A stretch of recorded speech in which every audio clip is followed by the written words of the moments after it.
How to unlock iPhone from any carrier.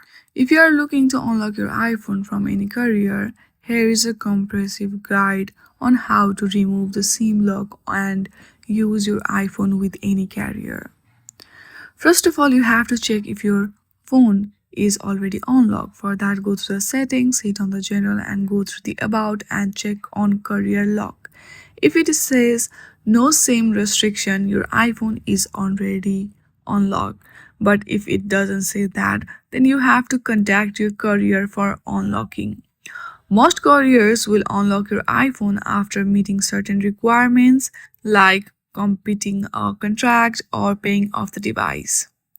You can also use a third party to unlock your services if courier refuses.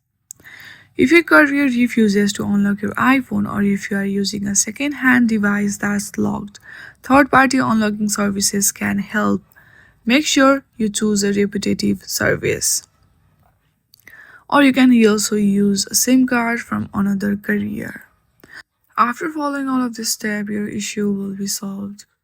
I hope you like this video. If you like this video, then please do not forget to like and subscribe to our channel.